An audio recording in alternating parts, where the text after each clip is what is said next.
I stood in my parents' living room on Thanksgiving, watching my father hand my younger brother Tyler a check for $124,000 as a down payment for a house. When I asked if they were helping me too, my mother said coldly, "Tyler's building a real future. You're 32 and still renting that sad apartment. You're the failure of this family." My father nodded in agreement. I walked out, drove home in silence, and made a decision that would change everything. I was done trying to earn their love. The drive home from my parents' house in Riverside took 45 minutes, but it felt like hours. My hands gripped the steering wheel so tight my knuckles turned white. The radio played some cheerful holiday song that made me want to punch the dashboard. I turned it off and drove in silence, replaying what had just happened over and over in my head. $124,000.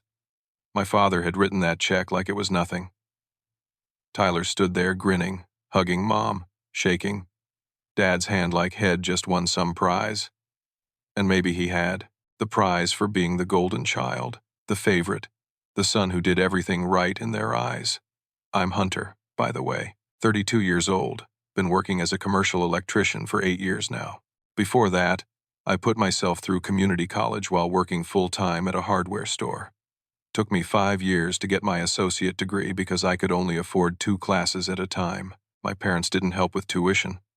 Said I needed to learn responsibility. Tyler, on the other hand, had his entire 4-year university paid for. Business degree from a decent school. Now he works as a mid-level manager at a regional bank, makes decent money, wears suits to work. My parents act like he's running the Federal Reserve. Me? I work with my hands.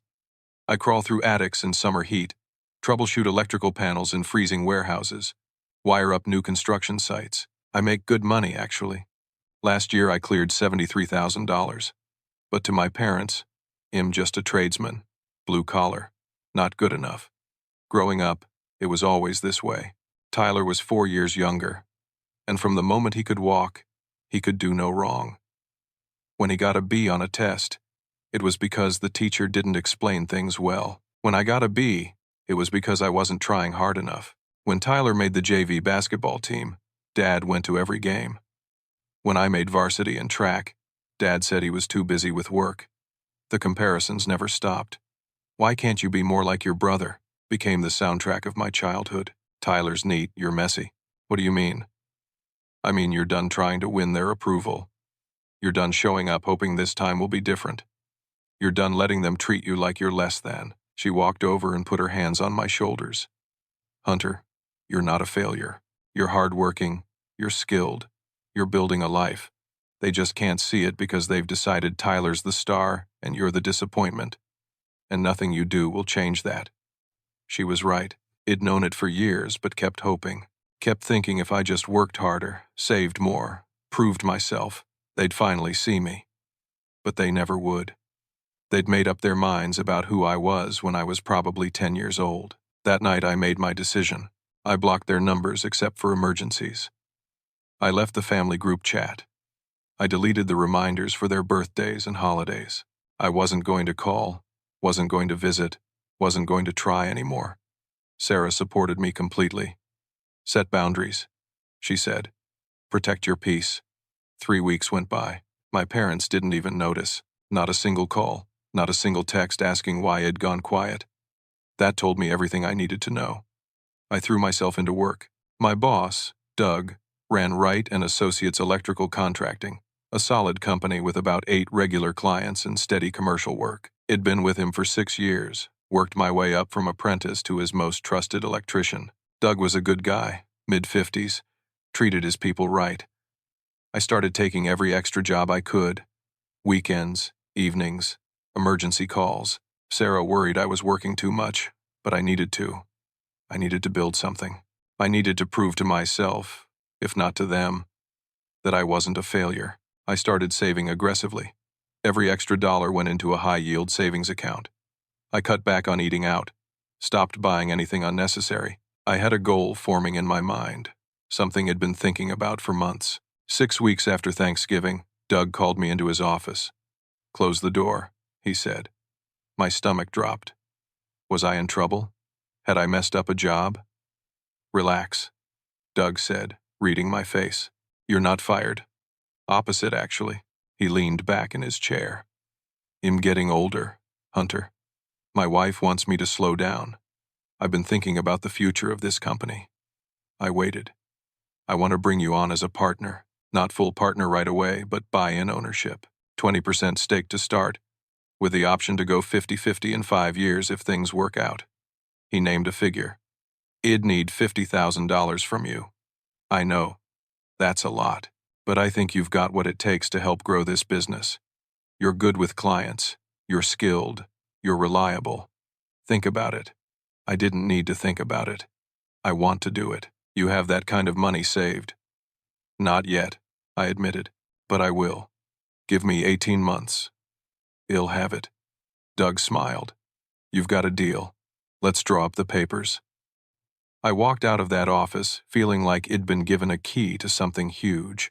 This was my chance. Not a job, but ownership, a stake in something real. I called Sarah immediately. I'm going to do this, I told her. I'm going to make this work. Then came the twist I didn't see coming. 3 days later, Doug called me again. His voice was different this time. Serious. Hunter, we need to talk. Someone called me this morning. Said his name was Tyler. Said he was your brother. My blood went cold. He told me you have serious financial problems. Said you constantly borrow money from your family and don't pay it back. Said you're unstable and I shouldn't go into business with you. Doug paused. He also said if I do partner with you, he'll report false licensing issues to the state board. Make complaints about our work. I couldn't breathe. Tyler had done this. Tyler, or my parents, or all of them together. Is any of that true? Doug asked. No, I said. None of it. I've never borrowed money from my family. I've never asked them for anything. Then I told him the whole story. The favoritism, the Thanksgiving check, my decision to cut contact, everything. Doug listened. When I finished, he was quiet for a moment. I believe you, he said finally.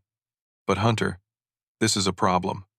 If your family's going to sabotage your business opportunities, we need to deal with it. I can't have someone threatening my company with false reports. I'll handle it, I said, though I had no idea how. That night, I lay awake next to Sarah, staring at the ceiling. My family wasn't just indifferent to my success. They were actively trying to destroy it. The realization felt like a weight on my chest. This wasn't just about favoritism anymore. This was warfare. 6 months passed without a single word from my parents. Not a call, not a text, not even a forwarded email chain. The silence was its own kind of answer. They didn't miss me. They'd probably barely noticed I was gone. But I noticed everything I was building. I worked like a man possessed. 60-hour weeks became normal. I took every commercial job Doug offered, plus side work on weekends. Rewiring old office buildings downtown, installing new electrical systems in restaurant renovations, emergency calls at 2 a.m. when a grocery store's freezer circuits failed. I did it all. The work was hard but honest. I'd climb up into sweltering attics in July, sweat pouring down my face, running wire through tight spaces. I'd stand on scissor lifts 30 feet in the air, installing industrial lighting in warehouses. I'd crawl through muddy trenches on construction sites, laying conduit for new apartment complexes. Every evening, I'd come home exhausted, coveralls dirty, hands calloused. Sarah would have dinner ready. We'd eat together, and then I'd spend 2 hours studying business management from books Doug loaned me. I learned about profit margins, client acquisition, insurance requirements, bonding, estimating, project management. If I was going to be a partner, I needed to know more than just the electrical work. My savings account grew steadily. $10,000, $20,000, $35,000. Every paycheck, I'd deposit at least half of it. We lived on what Sarah made as a dental hygienist plus my remaining income. We were careful, intentional, focused. I was learning something important during those months. Success is built in silence. While my family told stories about me, I was too busy actually working to care what they said. Through a mutual friend, I heard updates about Tyler. His house purchase had hit major problems. A home inspection after closing revealed foundation issues the previous inspector had missed. Cracks in the basement walls, settling problems, potential water damage. The The repairs would cost at least $20,000. Tyler had gone back to our parents, and they'd given him the money. Again. I felt a bitter satisfaction hearing that, but it quickly faded. I didn't want my happiness to depend on Tyler's problems. That would make me just like them, measuring worth through comparison. Sarah and I started talking about marriage seriously. We'd been together for 4 years, lived together for 2. One night in April, I took her to the park where we'd had our first date and proposed with a modest diamond ring I'd saved for separately. Nothing fancy, but it was paid for in cash, and it was mine to give. She said yes immediately. I would have said yes with no ring at all, she told me. I'm marrying you, not your bank account. We planned a small wedding for the fall. Her parents were thrilled. Her mother helped with planning. Her father offered to help with costs. Real support looked nothing like what I'd grown up with. We didn't invite my parents. That was Sarah's idea, actually. They don't get to be part of this, she said. They lost that right. This day is about us and the people who actually love us. By late spring, I'd saved $43,000. I was ahead of schedule. Doug was impressed. You're really doing this, he said. Most people talk about their dreams. You're actually executing. I also started taking online real estate investment courses. I wanted to understand property, value, leverage. I wasn't sure exactly why yet, but instinct told me I needed this knowledge. Then in June, I hit my goal. A huge commercial project, a shopping center renovation, came through with bonuses for finishing ahead of schedule. My cut was $7,000 on top of my regular pay. I deposited the check and watched my savings account cross $50,000 for the first time in my life. I called Doug that evening. I'm ready. I have the money. We met with lawyers the next week. I wrote a check for $50,000, and suddenly I owned 20% of Wright & Associates Electrical Contracting. My name went on the paperwork, on the business license, on the insurance documents. At 33 years old, I was a business owner. Sarah and I celebrated with takeout Chinese food and cheap wine in our apartment. It wasn't fancy, but it felt like everything. Your parents have no idea what you're accomplishing, Sarah said. Good, I replied. I'm not doing it for them anymore. Then came the day that changed everything. I was on a job site, installing panel boxes in a new medical office, when my phone rang. It was Doug, and his voice was tight. Hunter, get back to the office. Now. 20 minutes later, I walked into our small office building. Doug was at his desk with our business attorney, a sharp woman named Patricia Gomez. Sit down, Patricia said. We have a situation. She slid a document across the desk. It was a cease and desist letter from my parents' attorney. I read it twice, not believing what I was seeing. The letter claimed I was using the family name to run a business and that this was causing them reputational harm in their community. It demanded I change my business name or face legal action, but that wasn't even the worst part. The letter also stated that if I didn't reconcile with the family and apologize for abandonment, they would file a lawsuit for emotional distress. They claimed my sudden and cruel cutoff of contact had caused them severe psychological harm. This is insane, I said. They didn't even notice I was gone for 3 weeks. They've never once tried to contact me. How is that abandonment? Patricia leaned forward. It's a harassment tactic. The legal claims are weak, probably won't hold up in court, but defending against them will cost you time and money. That's the point. They want to pressure you. Can they actually do this? I asked. File the lawsuit? Yes. Win it? Unlikely, but the process is the punishment. She tapped the letter. This is someone trying to control you through legal intimidation. Doug looked worried. Hunter, I stand by you, but I need to know this won't blow back on the company. We've got employees, contracts, reputation. It won't, I said, though I had no idea if that was true. I'll handle it. I hired Patricia to represent me. She wasn't cheap, but she was good. Document everything, she instructed. Write down the history, the favoritism, the Thanksgiving incident, Tyler's sabotage attempts. Get witness statements if you can. We're going to build a case that shows you're the victim here, not them. I spent the next week writing everything down. Dates, conversations, comparisons. Sarah provided a written statement about what she had witnessed. Doug wrote one about Tyler's threatening phone call. The stress was enormous. He'd wake up at 3 in the morning, mind racing, unable to shut off. Sarah held me through it.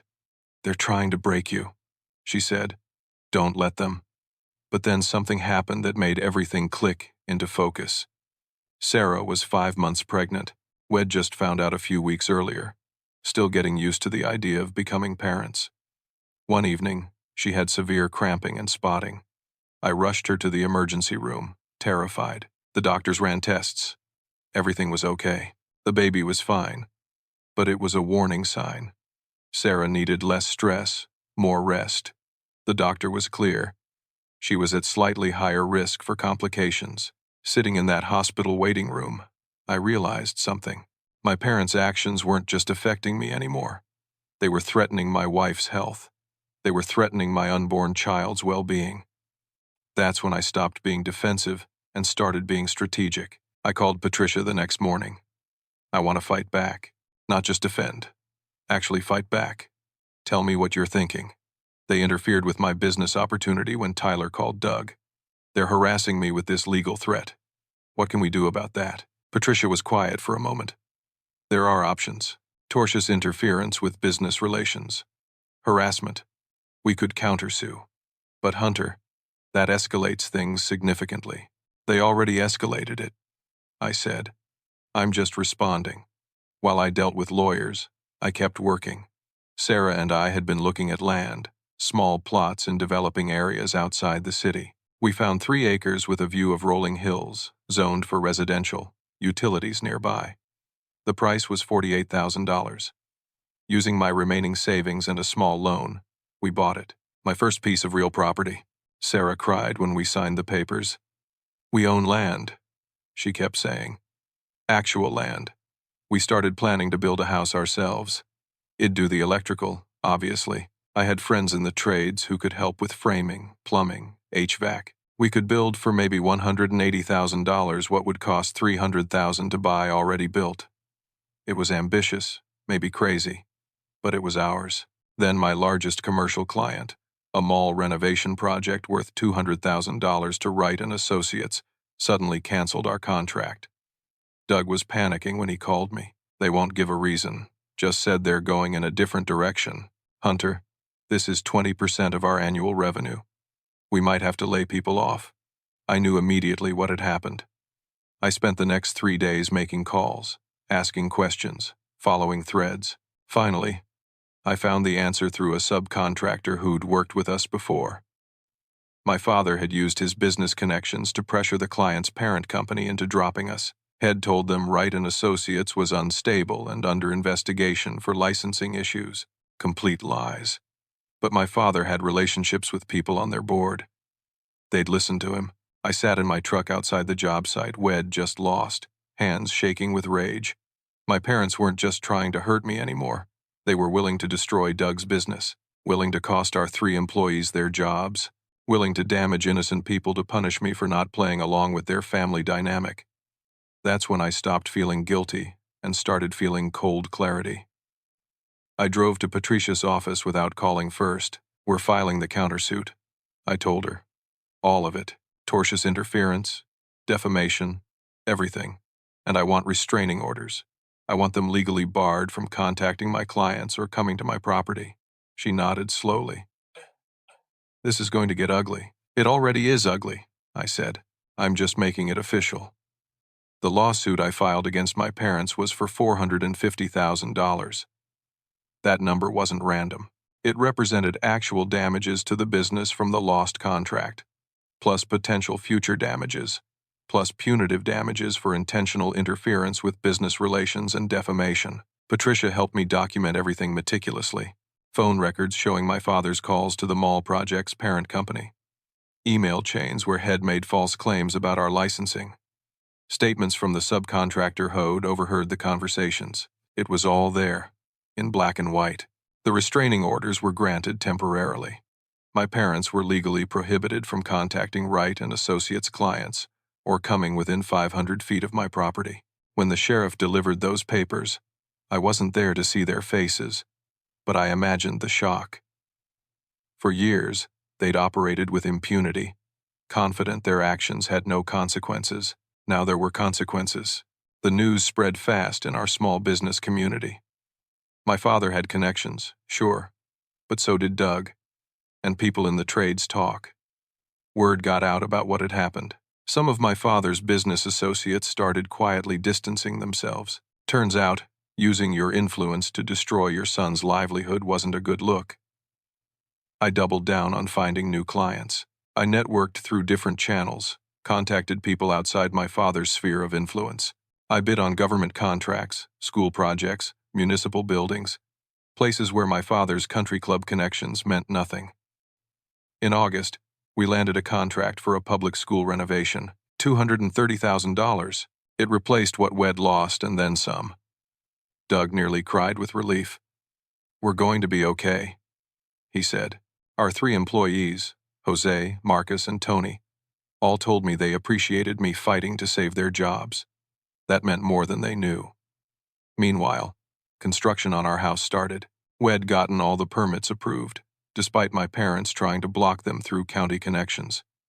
Patricia had shut that down fast with a letter threatening another lawsuit for harassment. The foundation went in first, 40 feet by 30 feet, good concrete work, proper drainage. Then the framing. I hired a crew I trusted, guys I'd worked with on other projects. The house was taking shape. 2 stories, craftsman style, big windows to capture the view, a wraparound porch. Every evening after work, I'd drive out to the property and walk through the construction. Sarah came with me when she could, her belly growing rounder with our daughter. Yes, we'd found out we were having a girl. We named her Emma, after Sarah's grandmother. I did all the electrical work myself, obviously. Ran every wire, installed every outlet and switch, placed every light fixture exactly where we wanted it. The house was wired for efficiency, with smart systems and LED lighting throughout. I even installed solar panels on the south-facing roof slope. Our power bills would be minimal. It felt incredible, building something with my own hands for my own family. But my parents weren't done yet. Through extended family, their narrative was spreading. They'd told everyone that they'd offered me the same money they gave Tyler, but had thrown it back in their faces and cut them off out of spite. They painted themselves as hurt, confused parents who didn't understand why their son had abandoned them. At a cousin's wedding in September, one I attended because it was on Sarah's side of the family, my aunt cornered me. "How could you treat your parents that way?" she demanded. "After everything they've done for you." "What exactly have they done for me?" I asked calmly. She looked flustered. "Well, they raised you, fed you, put a roof over your head. That's the baseline for not having your kids taken away by social services," I said. "That's not something that earns them lifetime control over me." She huffed and walked away. Other family members who'd heard my parents' version wouldn't even make eye contact with me. That hurt, but not as much as it would have a year ago. I was learning that some people will believe a lie that confirms their worldview rather than truth that challenges it. In October, Sarah and I got married. Small ceremony, 30 guests, held at a vineyard an hour outside the city. Her parents were there, beaming. Her sister was the maid of honor. Doug was my best man. Our friends from work, from the neighborhood, people who actually knew us and cared about us. It was perfect, simple, genuine, full of love. Everything a wedding should be. We honeymooned for just 3 days. Couldn't afford more time away from work and construction. But those 3 days in a beach cabin were blissful. No family drama, no lawsuits, no stress. Just us. When we got back, the house was nearly enclosed. Roof on, siding up, windows installed. It was starting to look like a real home. Tyler's situation, meanwhile, was deteriorating. Through mutual connections, I heard his foundation problems had gotten worse. The repairs they'd done initially hadn't fixed the core issue. Water was seeping into the basement during heavy rains. The house value had dropped significantly. He was underwater on his mortgage, owing more than the place was worth. Had also maxed out credit cards, trying to keep up appearances, buying furniture and cars to match the lifestyle he thought came with home ownership. His wife, a woman named Stephanie Id, met exactly twice, was apparently furious about their financial situation. I felt a mix of emotions hearing this. Part of me felt vindicated. The golden child wasn't so golden after all. But mostly, I just felt sad. Tyler had been set up to fail by parents who gave him everything without teaching him anything. Money without wisdom is just a delayed disaster. My parents had given him $144,000 total. Had burned through it all and had nothing to show for it but debt and a deteriorating house. He'd gotten nothing from them. But I had a business partnership, a house I was building with my own hands, a wife I loved, a daughter on the way, and genuine self-respect. The difference was stark. In November, depositions started for the lawsuit. My parents had to sit in a conference room and answer questions under oath. Patricia was thorough and relentless. She walked them through every action they'd taken to interfere with my business, every lie they'd told, every call my father had made to damage my reputation. On the record, under penalty of perjury, the truth came out. My father admitted Head called the mall project's parent company. He tried to claim he was just expressing concerns but couldn't explain why Head lied about licensing investigations that didn't exist. My mother admitted Shed told extended family I'd refused their help, but under questioning acknowledged they'd never actually offered me any money. Their attorney, a tired-looking man in an expensive suit, advised them to settle. "You're not going to win this case," he told them, right there in the deposition room.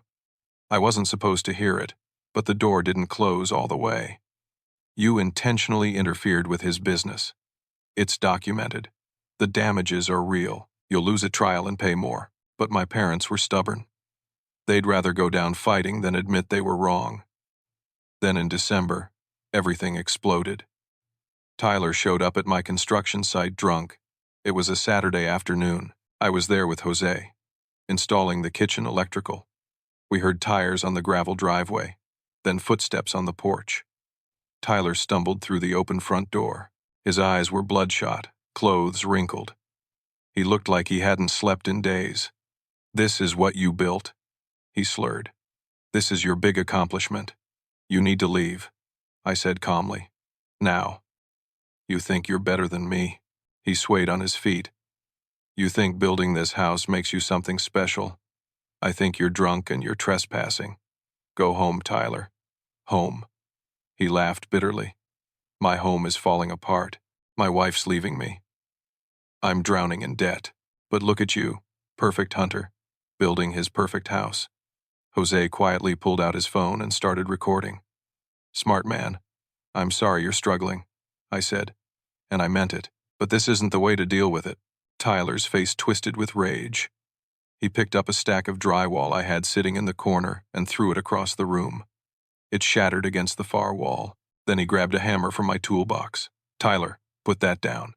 He swung the hammer at the new kitchen cabinets I'd just installed, denting the wood. Then at the countertop, chipping the granite. Jose was already on the phone with the police. I just stood there, watching my brother destroy things, feeling nothing but pity. He wasn't angry at me. He was angry at himself, at his life, at the choices Head made. I was just the convenient target. When he finally ran out of steam, he dropped the hammer and slumped against the wall. "Why do you get to be happy?" he asked, and he sounded like a lost child. "Why do you get to win?" "I'm not winning anything," I said quietly. "I'm just living my life." The police arrived 10 minutes later. Tyler was arrested for vandalism and trespassing. The whole thing was captured on Jose's phone. Clear video of him forcing entry, destroying property, threatening behavior. I filed a police report, added it to the lawsuit documentation. Tyler's arrest became public record. His bank found out about it. They put him on probation pending an internal investigation. Apparently, having your employee arrested for property destruction isn't great for a financial institution's image. 2 weeks later, Tyler's wife Stephanie filed for separation. She took their 2 kids, a boy and a girl I'd barely met, moved back in with her parents. Tyler's life was unraveling in real time, and I felt no satisfaction in it. Just waste. What a waste of potential, of money, of opportunity. My parents had given him everything except the one thing he needed: the ability to build something himself. January came with freezing rain and the realization that my parents were going to fight this lawsuit all the way to trial. Their attorney had advised settlement. Patricia had sent multiple settlement offers, But my father's pride wouldn't let him admit fault, and my mother's self-righteousness told her they'd done nothing wrong. So we prepared for war. The legal costs were adding up. I'd spent $18,000 so far on attorney fees, documentation, depositions. Patricia was worth every penny, but it hurt to watch that money disappear into the legal system. Money I could have used for the house, for Emma's future, for growing the business. But some things are worth the cost. My peace of mind, my business reputation, my family's safety. Those were worth fighting for. The stress was taking its toll on Sarah.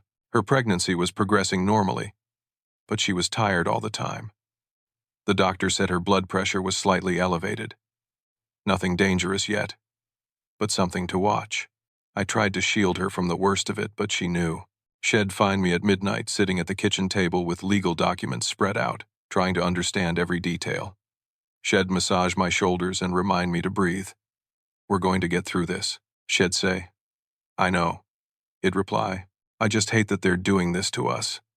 "They're doing it to themselves," she corrected. "They started this. You're just finishing it." The house construction continued through winter. We had it enclosed and heated, so interior work could proceed even in cold weather. I installed all the plumbing fixtures, did all the finish electrical, helped hang drywall on weekends. The place was coming together beautifully. I'd designed it for efficiency and comfort. Spray foam insulation for energy savings, triple-pane windows, a high-efficiency heat pump system. Not because I wanted to show off, but because I wanted Sarah and Emma to have a home that was comfortable and affordable to maintain.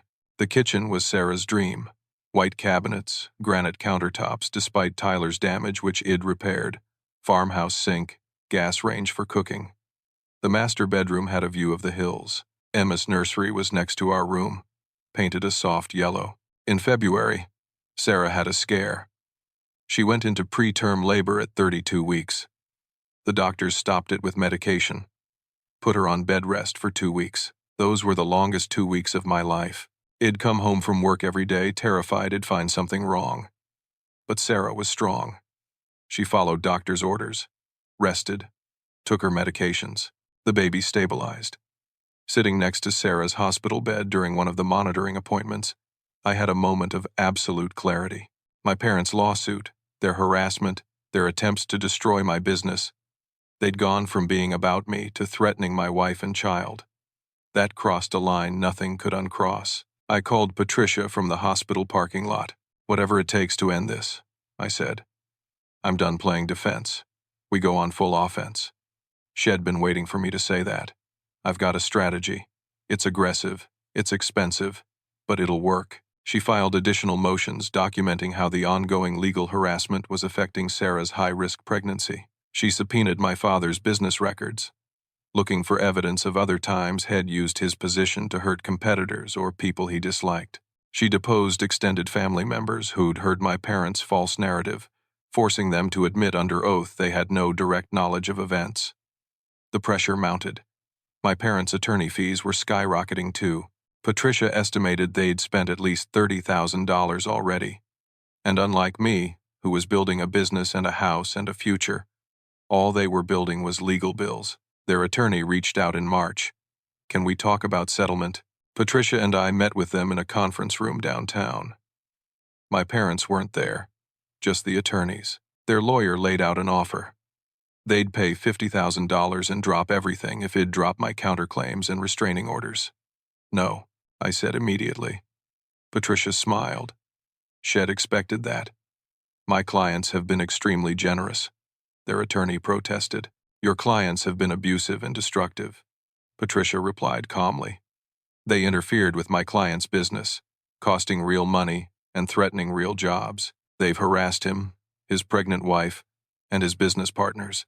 $50,000 doesn't come close to covering damages, much less punitive amounts a jury will award for such egregious behavior."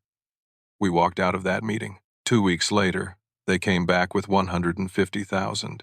Getting warmer, Patricia told them. The depositions continued. Every detail of my childhood came out. The favoritism, the comparisons, the money they'd given Tyler versus nothing for me. Patricia built a narrative that was impossible to deny because it was simply true. In April, Sarah went into labor at 37 weeks. Not full term, but close enough. I drove her to the hospital at 2 in the morning, timing contractions, trying to stay calm. Emma was born at sunrise. 6 pounds, 9 ounces. Perfect fingers, perfect toes, perfect tiny face. She came out crying, strong and healthy.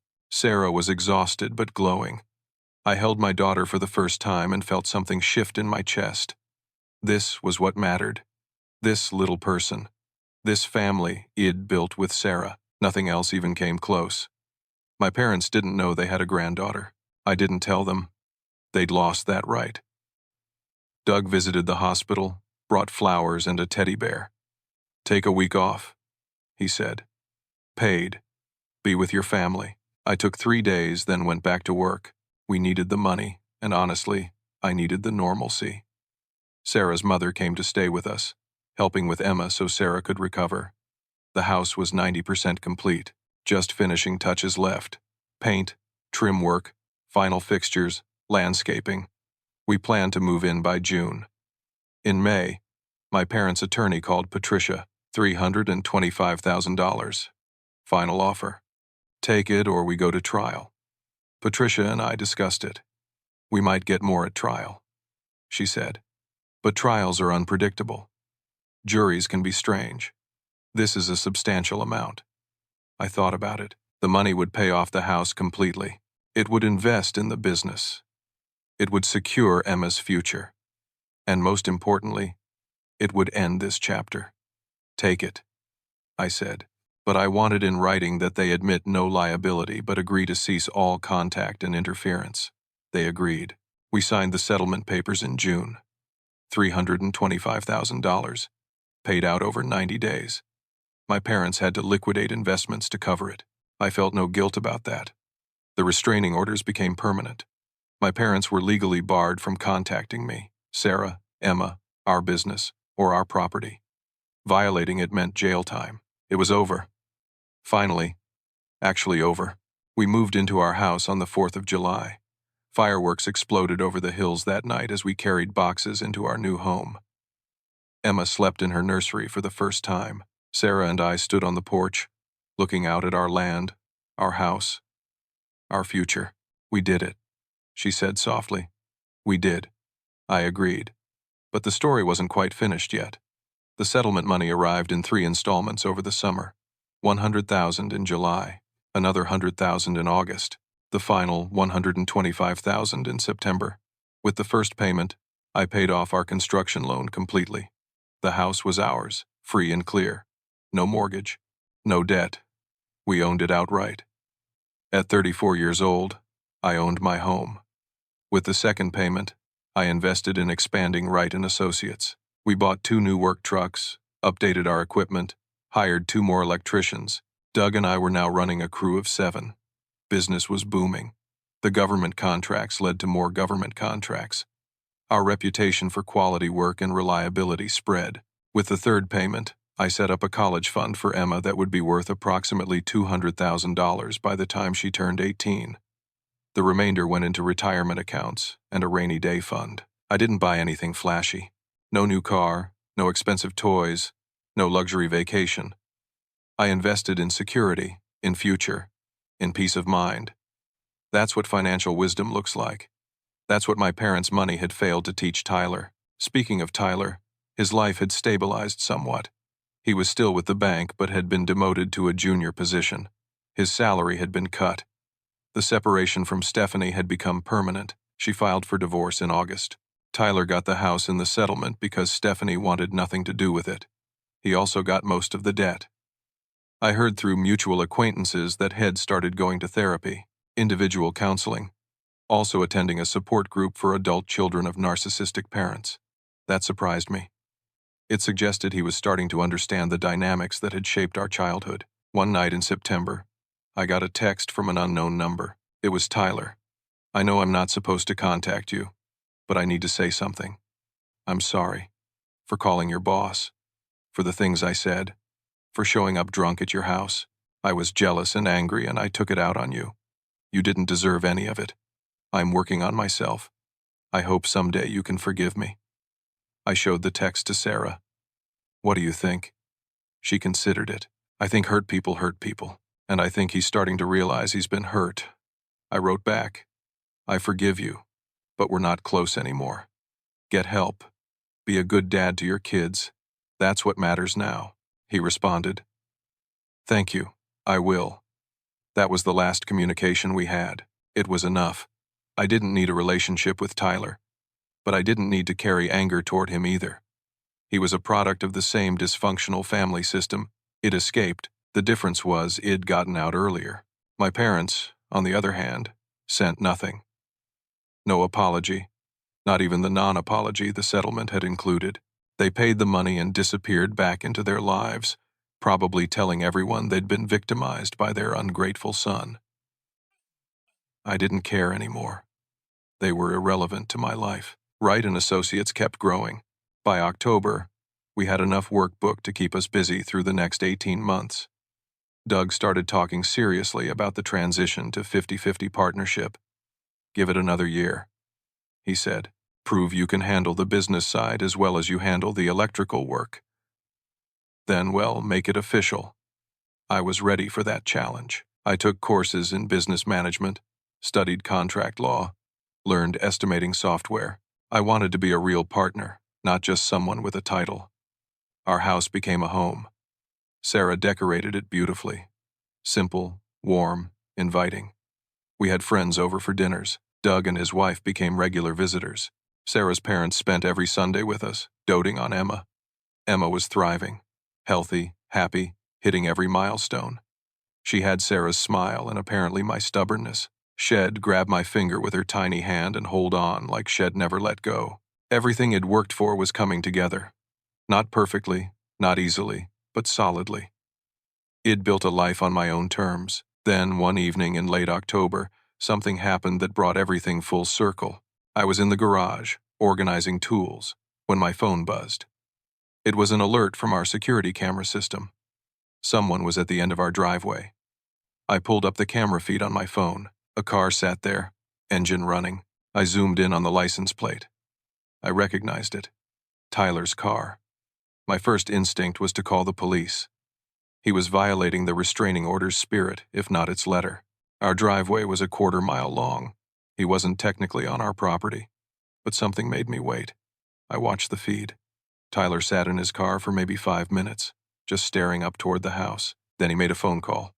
I couldn't hear what he said, but I watched him gesturing, getting animated. The call lasted about 3 minutes. Then he ended it, sat there for another moment, and drove away. 20 minutes later, another car appeared at the end of the driveway. This time I recognized it immediately. My father's Mercedes. He didn't pull up to the house. Couldn't, because of the restraining order. But he sat there at the end of the driveway for almost an hour, just sat there, looking up at what I'd built. I watched on the camera feed. I should have felt angry or anxious. Instead, I felt nothing. Just a kind of detached curiosity. What was he thinking? What was going through his mind as he stared at the house his failure of a son had built with his own hands? Finally, he drove away.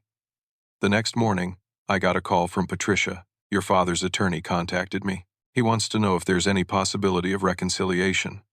His words, Mr. and Mrs. Reynolds are hoping to meet their granddaughter. I laughed. Actually laughed out loud. No, that's what I figured. You'll let them know. Tell them they made their choices. I made mine. We're all living with the consequences. She paused. Hunter, you've really come through this well. A lot of people would be bitter, angry, consumed by it. But you seem at peace. I am, I said, and realized it was true. I built something better than what they offered. I'm not angry. I'm just done. That was the truth. I'd spent so much of my life seeking their approval, trying to prove I wasn't a failure. Now I didn't need to prove anything.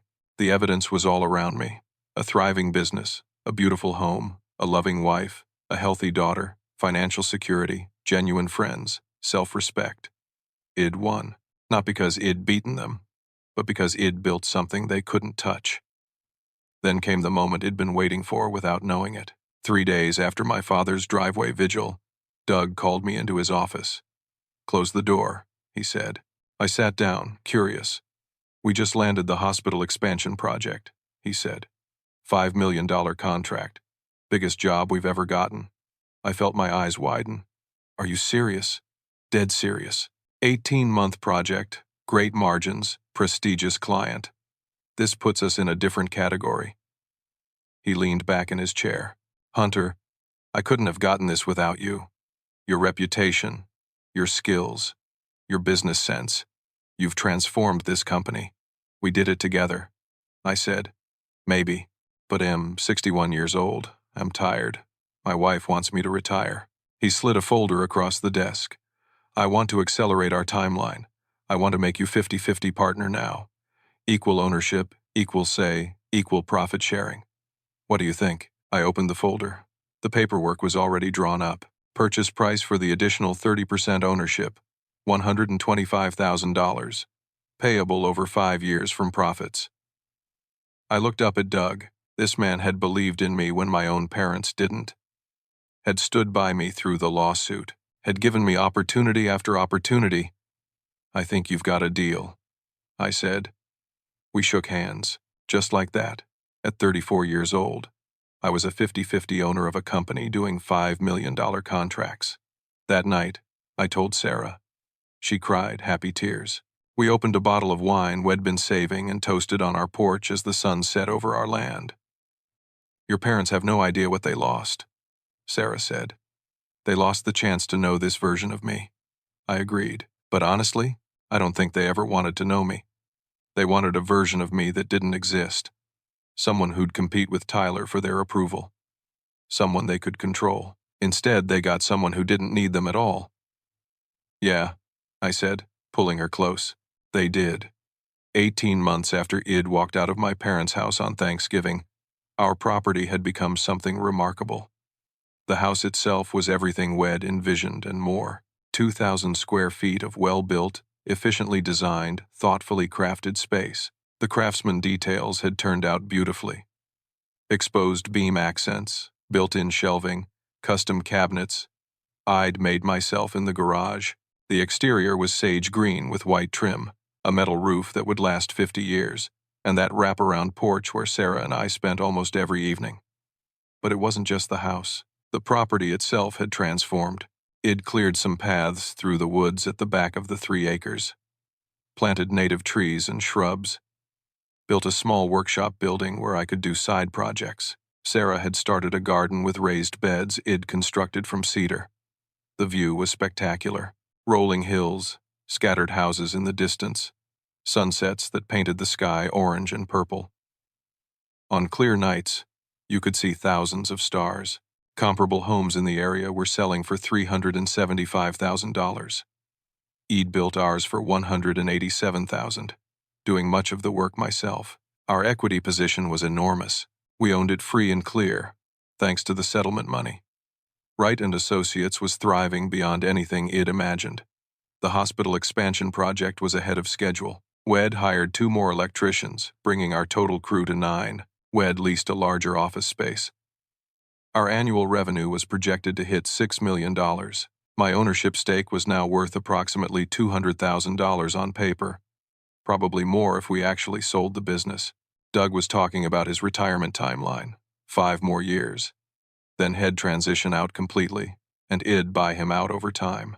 At 40, I'd be the sole owner of a multi-million-dollar electrical contracting company. But more than the money or the assets, what Id built was peace. I woke up every morning in a home Id created. I went to work at a company I partly owned. I came home to a wife who loved me, and a daughter who lit up when I walked in the door. I had friends, respect in my industry, financial security, and most importantly, self-respect. Emma was 14 months old now, toddling around, saying simple words. Dada was her favorite. She'd follow me around the house, wanting to help with everything. When I worked in the garage, she'd sit in her playpen and hand me tools, proud of herself for helping. Sarah had gone back to work part-time at the dental office. Her mother watched Emma 3 days a week, which worked perfectly. We were a team, Sarah and I. Partners in every sense. We made decisions together, supported each other's goals, split responsibilities fairly. This was what a healthy family looked like. I was learning that in real time, creating for Emma what Id never had. Through mutual acquaintances, I occasionally heard updates about my family.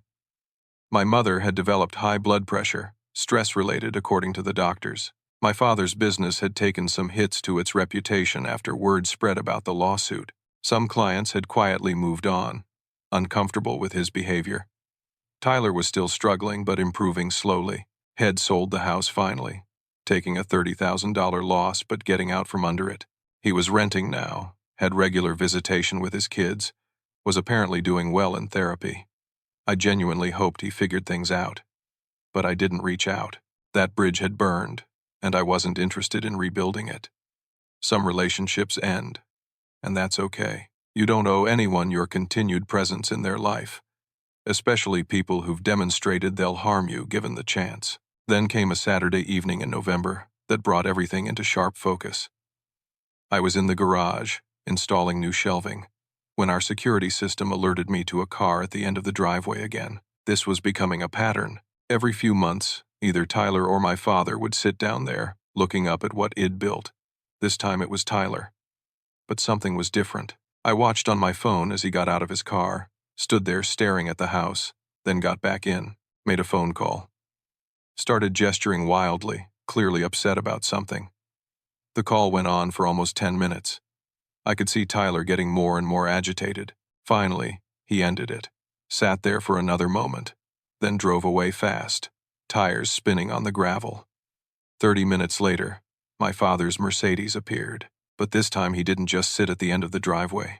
He got out of his car, stood there looking up at the property, then got back in and just sat there for over an hour. I should have felt something. Satisfaction, maybe, or vindication. Instead, I just felt tired. How much energy they'd wasted on resentment and control. How much time they'd spent focused on maintaining their narrative instead of just being happy. I went back to my shelving project. Let them sit there. Let them look.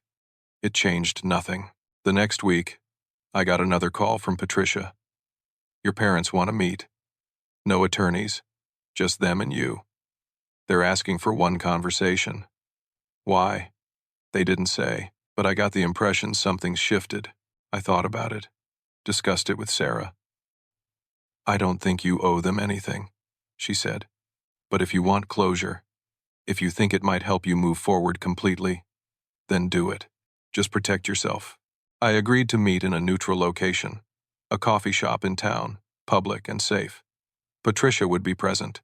Restraining orders would be temporarily lifted just for this meeting. We met on a Tuesday afternoon. I got there first, waited in a back corner booth. Patricia sat at the next table, close enough to intervene if needed. My parents walked in looking older than I remembered. My father's hair was grayer, his face more lined. My mother looked thinner, tired. They sat across from me, and for a long moment, nobody spoke. Finally, my father said, "We drove by your property. I know, you've done it several times. It's impressive," he said quietly. "What you've built." I waited. My mother spoke next. "We made mistakes with you." "Yes," I said. "You did. We thought we were helping Tyler. We thought giving him a head start would set him up for success." She looked down at her hands. "We didn't realize we were crippling him, or that we were telling you that you didn't matter." "I tried to tell you that for years," I said. "You wouldn't hear it." "We were wrong," my father said. And those 3 words sounded like they cost him everything. About you. About what success looks like. About what matters. I let that sit for a moment. "Why are you telling me this now?" "Because Tyler called us from your driveway," my mother said. He was crying. He said Wed destroyed him by giving him everything. That Wed underestimated you your entire life. That Head spent years being jealous of you when he should have been learning from you, my father continued. And then, I sat at the end of your driveway and looked at what you'd accomplished. With no help from us. Despite us actively working against you, you built a business, a home, a family. Real things. Solid things. Tyler has a pile of debt and a failed marriage and 2 kids he barely gets to see. That's not a competition, I said. Tyler's struggles aren't my victory. No, but they're our failure. my mother said. We failed both of you. We failed Tyler by not teaching him resilience or work ethic. We failed you by not believing in you, by not supporting you, by actively trying to hurt you when you succeeded without us. I felt something loosen in my chest. Not forgiveness, exactly, but maybe understanding. I appreciate you saying that, I said. I do, but it doesn't change anything. You can't undo the damage. You can't restore the years. You can't rebuild trust that you systematically destroyed. We know, my father said. We're not asking for that. We just wanted you to know. We see it now. We see what we did. We see what you are. And we're sorry. We have a granddaughter we've never met, my mother said, and her voice cracked. That's our fault. That's what we cost ourselves. I thought of Emma, safe at home with Sarah. Yes, it is. Can we ever meet her? My mother asked. I was quiet for a long time. Sarah and I had discussed this possibility. Maybe someday, I said finally, but not soon, and not without serious boundaries, and only if you can respect that I get to decide what's best for my family, not you. They both nodded. I need to go, I said, standing up. I have a life to get back to. A real one, built on real things. As I walked out, my father said one more thing. We're proud of you, even if we never showed it, even if we fought against it. We're proud. I paused at the door, looked back. Thank you for saying that, but I don't need it anymore. I'm proud of me. That's enough. And I walked out into the autumn sunlight, got in my truck, and drove home to my family. 6 months passed. Winter came and went. Emma turned 2 years old. We had a small party at our house. Just close friends and Sarah's family. It was perfect, simple, genuine, full of love. The settlement from my parents had finished paying out completely. $325,000 that represented not victory but justice. I'd split it strategically. Paid off our house, invested in the business, secured Emma's future, built a financial foundation that would compound over decades. My parents kept their distance. They sent a birthday card for Emma with a check for $100 inside. Sarah and I discussed it and decided to deposit it in Emma's college fund. We sent a brief thank you note, nothing more. Small steps, heavily bounded, focused on Emma's relationship with them, not mine. Tyler was doing better. I heard through the extended family grapevine that had gotten serious about therapy, had a steady routine with his kids, was living within his means for the first time in his life, had started dating someone new, a teacher who apparently didn't care about his past mistakes. I was genuinely happy for him. His healing wasn't about me, but I could acknowledge it. Wright and Associates landed another major contract, a university dormitory renovation worth $3 million. Between that and the hospital project, we were running 2 large crews simultaneously. Doug and I hired a project manager to help coordinate everything. The business was becoming something significant. In March, Doug made an announcement. I'm retiring at the end of the year. We'll have my retirement party, transition everything to you, and I'll consult as needed for a year after. But Hunter, this is going to be your company, your vision, your leadership. I felt the weight of that responsibility and the thrill of that opportunity. At 35 years old, I'd be running a company doing over $10 million in annual revenue. It was surreal. But more than the business success, what struck me most was how ordinary my happiness was. I'd go to work, solve problems, manage crews, bid on projects.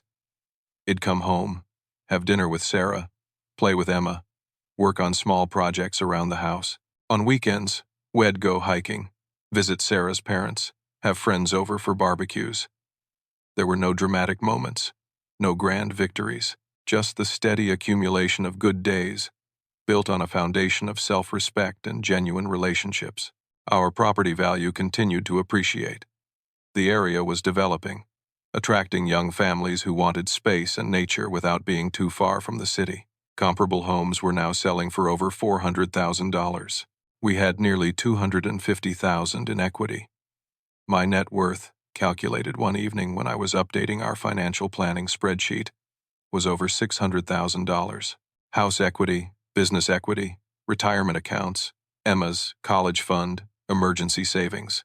At 35, I had more wealth than my parents had given Tyler, and Id earned every dollar of it. But the number itself meant less than what it represented.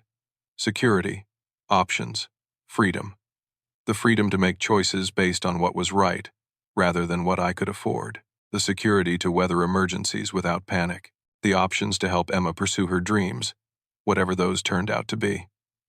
Tyler's net worth, by contrast, was negative. He owed more than he owned.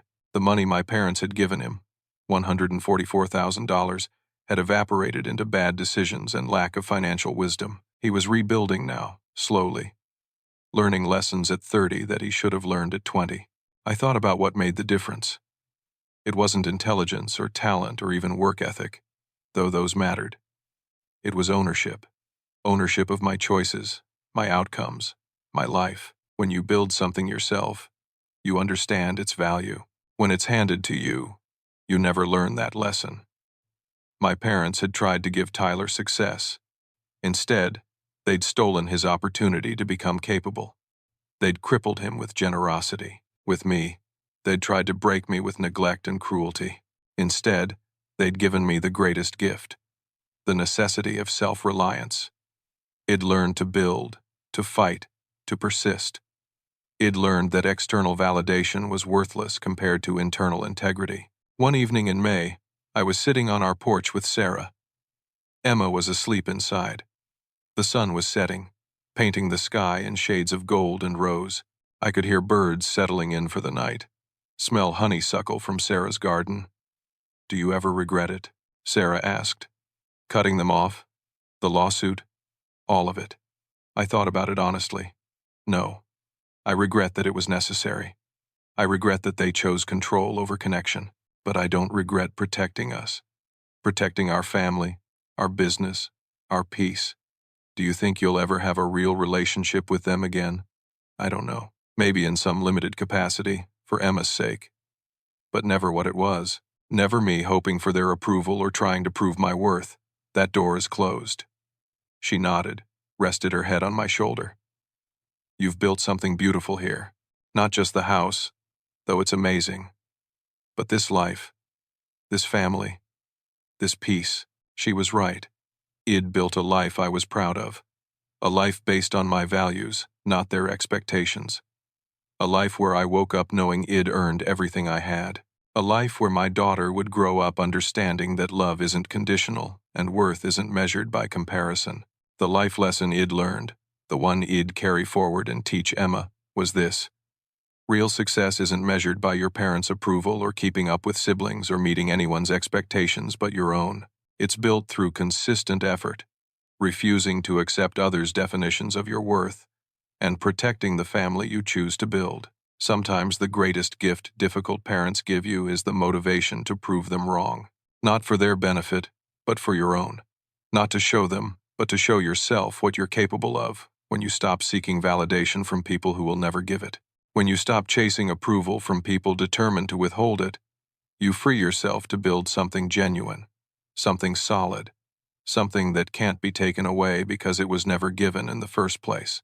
You earned it, and in the end, the best response to being called a failure isn't defending yourself or arguing. It's building a life so solid, so successful, so genuinely happy that their opinions become irrelevant. Not because you proved them wrong, but because you stopped needing to. I looked at the house I'd built with my own hands, the business I'd grown through hard work and integrity, the wife who chose me and stood by me, the daughter sleeping peacefully inside, who would never question whether her father loved her or thought she was good enough. This was success. Not the way my parents measured it, but the way it actually looked. Quiet, solid, real. Tyler had called our father from my driveway, screaming that they'd backed the wrong son. But he was wrong about that. They hadn't backed the wrong son. They'd failed to understand that it was never a competition. They'd created a contest where none needed to exist, and in doing so, they'd damaged both their children. I'd just been the one who figured out how to heal from it. The sun finished setting. Stars began to appear. Sarah and I went inside, checked on Emma one more time, and went to bed. Tomorrow I'd wake up and do it all again. Work hard. Come home. Be present. Build something lasting. That was the real victory. Not the settlement money or the successful business or even the beautiful house. The victory was in the daily choice to build rather than destroy, to love rather than control, to measure success by peace rather than comparison. My parents had called me a failure. They were entitled to their opinion. But they were also profoundly, demonstrably wrong, and somewhere deep down, sitting in their house with their regrets and their damaged relationship with Tyler, I think they finally knew it. Id stopped calling them because Id realized a fundamental truth. You cannot earn love from people determined to withhold it. You can only build a life so full of genuine connection that their absence stops mattering. And that's exactly what Id done. So let me ask you something. Have you ever had to cut off someone toxic to protect your own growth? How did you find the strength to choose yourself when family expected you to keep sacrificing? I'd love to hear your stories in the comments below. If this story resonated with you, please hit that like button. It helps other people find these stories and maybe get the encouragement they need to set their own boundaries. Subscribe to the channel for more real-life stories about overcoming family dysfunction and building the life you deserve. And please share this with someone who might need to hear it. Someone who's struggling with feeling like they're not enough in their family's eyes. Thank you for listening to my story. I hope it reminds you that your worth isn't determined by who recognizes it. You're not defined by who rejects you. You're defined by what you build when you finally stop seeking permission to value yourself. Take care of yourselves out there. Protect your peace. Build your life. And remember that sometimes the family you create matters more than the family you were born into.